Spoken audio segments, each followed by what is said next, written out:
আসসালামু আলাইকুম।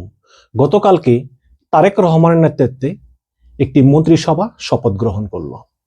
তারেক রহমান প্রধানমন্ত্রী এবং তিনি অন্যান্য মন্ত্রীদেরকে নিয়োগ দিয়েছেন এবং প্রথমে মন্ত্রিসভার আকারটা ছোট হবে বলা হলেও পরে দেখলাম আমরা যে পূর্ণমন্ত্রী এবং প্রতিমন্ত্রী মিলিয়ে প্রায় 50 জনের মতো এবং তিনি আরো 10 জন উপদেষ্টা নিয়োগ দিয়েছেন যারাও কিনা প্রতিমন্ত্রীর সম্মান এবং সহমর্যাদা পাবে।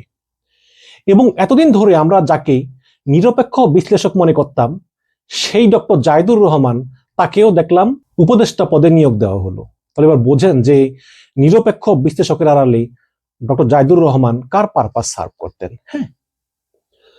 তো তারেক রহমান যাকে ভালো মনে করেছেন নিয়োগ দিয়েছেন, বিএনপির ভিতরে কার কি অবদান কার কি ত্যাগ তিনি ভালো জানেন, আমাদের চেয়েও কোনো সন্দেহ নাই, এটা নিয়ে আমার কোনো প্রশ্ন নাই।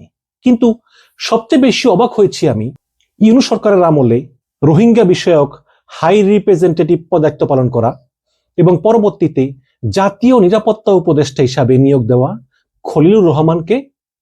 আবার এই নতুন তারেক সরকার পররাষ্ট্রমন্ত্রী পদে নিয়োগ দিয়েছে এবং এই পররাষ্ট্রমন্ত্রী কিন্তু খুবই উচ্চ পর্যায়ের একজন মন্ত্রী, ক্ষমতা সম্পন্ন। সেই পররাষ্ট্র মন্ত্রণালয়ের মন্ত্রী হিসাবে খলিলুর রহমানকে নিয়োগ দিয়েছেন তারেক রহমান। এখন প্রশ্ন হচ্ছে যে বিএনপিতে কি এমন লোক নাই যে পররাষ্ট্রমন্ত্রী হওয়ার যোগ্য? অবশ্যই আছে। আমির খসরু মাহমুদ চৌধুরী, যিনি কিনা বিএনপির আন্তর্জাতিক বিষয়ক সম্পাদক ছিলেন এবং তিনি বিএনপি পক্ষ থেকে এই পররাষ্ট্র বিষয়গুলো দেখে ভালো করতেন। এছাড়াও আরো অনেকে আছে। কিন্তু প্রশ্ন হচ্ছে যে বিএনপির ভিতরে এত লোক থাকতে তারেক রহমান কেন এই খলিলুর রহমানকেই পররাষ্ট্রমন্ত্রী হিসেবে নিয়োগ দিলেন?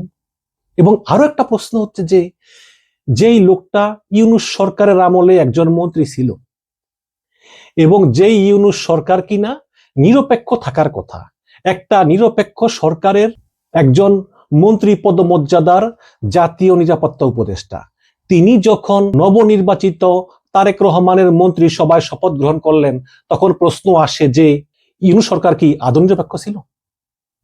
আসলে কি কোনো ইলেকশন ইঞ্জিনিয়ারিং হয়েছে? নির্বাচন হওয়ার মাস দুয়েক আগেই আসিফ মাহমুদ, সজীব ভুঁইয়া এবং মাহফুজ আলম তাদেরকে জোর করে পদত্যাগে বাধ্য করা হলো এবং বলা হলো যে এরা যদি পদত্যাগ না করে তাহলে নির্বাচনের নিরপেক্ষতা নিয়ে একটা সন্দেহ হবে যে ডক্টর ইউনূস সরকার নিরপেক্ষ না। সুতরাং যেই সব উপদেষ্টারা নিরপেক্ষ না তাদের একটা দলের সঙ্গে কানেকশন আছে, সেই সব উপদেষ্টাদেরকে নির্বাচনের আগে সরিয়ে দিতে হবে এবং এই কারণেই আসিফ মাহমুদ, সজীব ভুঁইয়া এবং মাহফুজ আলমকে পদত্যাগ করার জন্য চাপ দেওয়া হয় এবং তারা পদত্যাগ করেন। এর ভিতরে মাহফুজ আলম নির্বাচন করেননি, কিন্তু আসিফ মাহমুদ তিনি এনসিপির মুখপাত্র হিসেবে যোগ দিয়েছেন। এটা করে ইউনূস সরকার দেখিয়েছে যে তারা একটি নিরপেক্ষ সরকার যারা কিনা নিরপেক্ষভাবে নির্বাচন অনুষ্ঠানের আয়োজন করবে।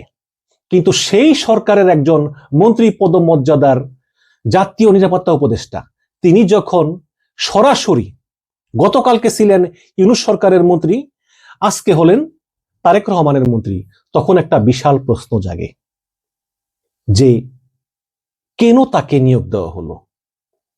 তারেক রহমান কি স্বেচ্ছায় নিয়োগ দিয়েছেন নাকি বাধ্য হয়েছেন? এখানে কি ডিপ স্টেট কাজ করতেছে নাকি মার্কিন চাপে তিনি কাজ করতে বাধ্য হয়েছেন?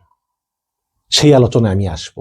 দেখুন, গত বছরের মে মাসে এই খোদ বিএনপি, যে বিএনপি এখন ক্ষমতায়, সেই বিএনপি অভিযোগ করেছিল যে ইউনূস সরকারের 3 জন উপদেষ্টাকে পদত্যাগ করতেই হবে, আসিফ মাহমুদ, সজীব ভুঁইয়া, মাহফুজ আলম এবং খলিলুর রহমান, এবং বলতেছে যে এই 3 জন উপদেষ্টা নিরপেক্ষ নন এবং তারা দেশের স্বার্থে কাজ করছেন না, নিরপেক্ষ নির্বাচনের জন্য তারা কাজ করছেন না। এবং আপনাদের খেয়াল আছে কিনা জানি না যে বার্মা সীমান্তে মানবিক করিডোর দেওয়ার জন্য খলিলুর রহমান নাকি আমেরিকার সঙ্গে চুক্তি করেছেন, যেটা আমরা শুনলাম পররাষ্ট্র উপদেষ্টা তৌহিদ হোসেনের মুখে।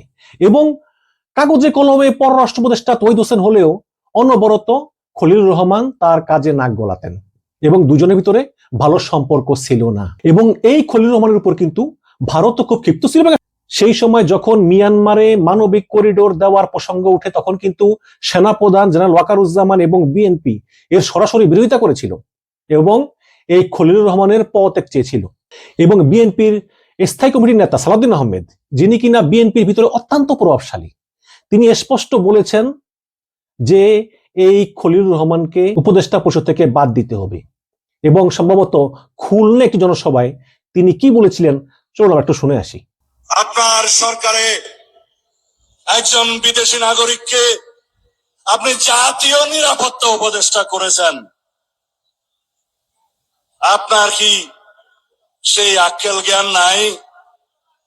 একজন বিদেশি নাগরিকের কাছে এই দেশের সেনাবাহিনী নিরাপত্তা সংক্রান্ত রিপোর্ট প্রদান করবে কিভাবে ভাবলেন?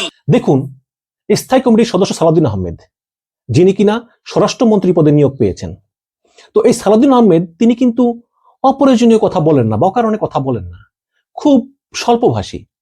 তার মতো লোক যখন এই বিদেশি একজন নাগরিককে ডক্টর ইউনূস নিরাপত্তা উপদেষ্টা নিয়োগ দিল, তখন এই সালাউদ্দিন আহমেদ ইউনূস সরকারের কাণ্ডজ্ঞান নিয়ে প্রশ্ন তুলেছেন। তাহলে এখন তারেক রহমানের কাণ্ডজ্ঞান নিয়ে কি আমাদের প্রশ্ন তোলা উচিত না? সালাউদ্দিন আহমেদ বলতেছেন খলিলুর রহমান একজন বিদেশি নাগরিক, কিন্তু আমি যতটুকু অনুসন্ধান করে জেনেছি মানে খলিলুর রহমান বিদেশি নাগরিক এটাও প্রমাণ করা যাবে না, আবার তিনি যে বিদেশি নাগরিক না এটাও প্রমাণ করা যাবে না। তিনি আমেরিকা দীর্ঘদিন ছিলেন, তিনি জাতিসংঘ সহ অনেক বড় বড় উচ্চ পর্যায়ে কাজ করেছেন, তার যোগ্যতা নিয়েও কোনো সন্দেহ নাই। এবং ইউনূস সরকারের আমলে তিনি একাই পররাষ্ট্র বাণিজ্য সবকিছু সামলাতেন এবং তিনি আমেরিকার সঙ্গে যে ডিলটা করেছেন সেটাও খুব ভালো, এবং ইউনূস সরকারের যে অর্থনৈতিক সাফল্য এটার পিছনেও তার অবদান। কিন্তু তিনি আমেরিকা দীর্ঘদিন থাকলেও তিনি কিন্তু আমেরিকাতে কোনো ভোট প্রদান করেননি। হ্যাঁ, তার পরিবার ভোট দিয়েছে, তিনি ভোট দেননি। সুতরাং তিনি যে মার্কিন নাগরিক এটা আসলে প্রমাণ করা যাবে না। তারপরেও যদি ধরেও নেই যে মার্কিন নাগরিক, তাহলে যেই বিএনপি একজন বিদেশি নাগরিককে জাতীয় নিরাপত্তা উপদেষ্টা পদে ইউনূস সরকার নিয়োগ দেওয়ার কারণে ইউনূস সরকারের কাণ্ডজ্ঞান নিয়ে প্রশ্ন তুলেছে যে সেনাবাহিনী কিভাবে একজন বিদেশি নাগরিক আছে তাদের স্পর্শকাতর বিষয় শেয়ার করবে, সেই বিএনপি এখন তাকে খোদ পররাষ্ট্র মন্ত্রী হিসাবে নিয়োগ দিল। তাহলে কাণ্ডজ্ঞান কার কম, ডক্টর ইউনূসের নাকি তারেক রহমানের? এখন আসল কথায় আসি। গত বছরের মে মাসেও যখন বিএনপি বলতেছে যে খলিলুর রহমানকে পদত্যাগ করতে হবে, তারপরে জুন মাসে ডক্টর ইউনূস লন্ডন সফর করলো তারেক রহমানের সঙ্গে দেখা করার জন্য, এবং তখন কিন্তু এই খলিলুর রহমানই ডক্টর ইউনূস যে হোটেলে ছিলেন ডরচেস্টার হোটেল, সেই হোটেলের নিচে গিয়ে তারেক রহমানকে রিসিভ করে উপরে নিয়ে আসেন। এবং অনেকেই বলতেছেন সেই সময় একটা আলোচনা হয় এবং একটা চুক্তির মতো হয় যে বিএনপিকে ক্ষমতায় নিয়ে আসা হবে, এবং সেই সময় আমেরিকার মধ্যস্থতায় একটা কথা হয় যে ক্ষমতায় বিএনপি আসুক জামাত আসুক যেই আসুক এই খলিলুর রহমানকে পররাষ্ট্রমন্ত্রী পদে নিয়োগ দিতে হবে। আপনাদের খেয়াল আছে কিনা জানি না, তৎকালীন মার্কিন রাষ্ট্রদূত ট্রেসি অ্যান জ্যাকবসন, সেই মহিলা 2 বার গিয়ে লন্ডনে তারেক রহমানের সঙ্গে বৈঠক করেছেন, এবং বলা হয় যে ব্রিটিশ হাইকমিশনার সারা কুক তিনিও তারেক রহমানের সঙ্গে লন্ডনে বৈঠক করেছেন। আমরা জানি না কি কথা হয়েছে, কিন্তু প্রশ্নটা কি স্বাভাবিক না? আমেরিকা বা পশ্চিমারা এই খলিলুর রহমানকে আসলে কন্টিনিউ করার জন্য তারেক রহমানকে প্রেসার দিয়েছেন, এবং এই কারণেই প্রশ্ন উঠছে যে তারেক রহমান নিজের ইচ্ছায় খলিলুর রহমানকে পররাষ্ট্রমন্ত্রী পদে নিয়োগ দিয়েছেন নাকি তিনি বাধ্য হয়েছেন। খলিলুর রহমানকে কিন লবির লোক ধরা হয়, এবং অনেকেই মনে করেন ডক্টর ইউনূস নামে মাত্র প্রধান হলেও সরকার কিন্তু পরিচালনা করতেন খলিলুর রহমান নেপথ্যে থেকে, এবং ইউনূস সরকারের ভিতরে যেটা ডিপ স্টেট ছিল, অনেকে বলে না অমুক গ্যাং তমুক গ্যাং, সেই ডিপ স্টেটের অন্যতম সদস্য ছিলেন এই খলিলুর রহমান। এবং খলিলুর রহমান এর আগে যতই উচ্চ পদে কর্মরত হোক না কেন, এই খলিলুর রহমানকে কিন্তু লাইম লাইটে প্রথম আনেন পিনাকি ভট্টাচার্য, এবং তিনি অন্তর্বর্তীকালীন সরকারের যে ডিপ স্টেট আছে তাদেরকে বুঝান যে খলিলুর রহমানের মতো একজন জ্ঞানী লোককে সরকারে নিয়োগ দেওয়া খুবই জরুরি। তখন তাকে রোহিঙ্গা বিষয়ক হাই রিপ্রেজেন্টেটিভ বানানো হয়। তারপর যখন আসিয়ান সম্মেলনে সম্ভবত থাইল্যান্ডে যখন তিনি বৈঠক করতে গেলেন ভারতের জাতীয় নিরাপত্তা উপদেষ্টা অজিত দোভালের সঙ্গে, তখন প্রশ্ন উঠে যে একজন জাতীয় নিরাপত্তা উপদেষ্টা আরেকজন জাতীয় নিরাপত্তা উপদেষ্টার সঙ্গে বৈঠকে বসতে পারে। তখন ডক্টর ইউনূস এই প্রথমবারের মতো বাংলাদেশে জাতীয় নিরাপত্তা উপদেষ্টা পদ তৈরি করে তারপর খলিলুর রহমানকে সেই পদে বসান। এবং বিএনপি যখন একের পর ডিমান্ড করতেছে খলিলের পদত্যাগ, তখন ওই যে সেই জুন মাসে ইউনূস তারেক রহমান বৈঠকে খলিলুর রহমান ছিলেন, তারপরেই কিন্তু খলিলুর রহমানের উপর থেকে বিএনপি উদ্ধার করে নেন এবং খলিলুর রহমানের বিষয়ে একদম পুরো মুখ বন্ধ রাখেন। এবং ধারণা করা হয় যে আমেরিকা এবং পশ্চিমের মধ্যস্থতায় তারেক রহমানকে শর্ত দেওয়া হয় যে আপনি যদি এই নির্দেশগুলো মানেন এবং সরকার গঠন করলে খলিলুর রহমানকে পররাষ্ট্রমন্ত্রী পদে মেনে নেন, তাহলেই আপনি দেশে যেতে পারবেন। আপনাদের খেয়াল আছে না, তারেক রহমান ফেসবুকে বলেছিলেন যে আমার দেশে আসা আমার উপর নির্ভর করতেছে না। অনেক বিশ্লেষক মনে করেন যে তারেক রহমান যে নিজের ইচ্ছায় তিনি দেশে আসতে পারতেছেন না, একটা অদৃশ্য বাধা যেটা তিনি বলতেও পারতেছেন না বলে ফেসবুকে লিখেছেন, সেই বাধাটা দূর করে দিয়েছেন খলিলুর রহমান ভারত এবং আমেরিকার সঙ্গে বিভিন্নভাবে আলাপ করে এবং মধ্যস্থতা। এটা অনেকেই বলতেছেন। তো ফিরে আসি ডিপ স্টেট। তো এই খলিলুর রহমানকে পরিচালনা করতেন ডিপ স্টেটের পিনাকি ভট্টাচার্য সহ আরো অনেকে। কিন্তু সেই জুন মাসে যখন খলিলুর রহমান, তারেক রহমান, ডক্টর ইউনূস তারা লন্ডনে বৈঠক করলেন, তারপর থেকেই খলিলুর রহমান এই ডিপ স্টেটের সঙ্গে, এই ছোটনদের সঙ্গে সকল সম্পর্ক ছিন্ন করে ফেলেন। এবং আপনারা খেয়াল করবেন যে পিনাকি ভট্টাচার্য, তারপর ইলিয়াস হোসেন, এরা কিন্তু শেষ পর্যন্ত এই খলিলুর রহমানের বিরুদ্ধে কথা বলা শুরু করেছিলেন এবং আমার চ্যানেলে এসে গৌতম দাস তিনিও কিন্তু এই খলিলুর রহমানের বিরুদ্ধে অনেক কথা বলেছেন এবং সেই কথাগুলো যুক্তিসঙ্গত ছিল। যেই খলিলুর রহমান ডিপ স্টেটের মাধ্যমে নিয়োগপ্রাপ্ত হয়েছেন, সেই খলিলুর রহমান সেই তারেক রহমান এবং ইউনূসের লন্ডন বৈঠকের সময় তিনি বিএনপি বলয়ে চলে আসেন এবং বিএনপিও খলিলুর রহমানের বিরুদ্ধে অভিযোগ প্রত্যাহার করে নেয়, পদত্যাগের দাবি থেকে সরে আসে। পক্ষান্তরে ডিপ স্টেটের শক্তিগুলো তারা খলিলুর রহমানের বিরুদ্ধে চলে যায় এবং অনেক বিশ্লেষক বলতেছেন যে সেই লন্ডন মিটিং এর পরে, এবং অনেক বিশ্লেষক বলতেছেন লন্ডনের সেই তারেক ইউনূস মিটিং এর পরে খলিলুর রহমান গোপনে গোপনে বিএনপিকে ক্ষমতায় আনার জন্য কাজ করতেছিলেন এবং তাকে গুপ্ত বিএনপিও বলা যায়। এখন সেই খলিলুর রহমানকে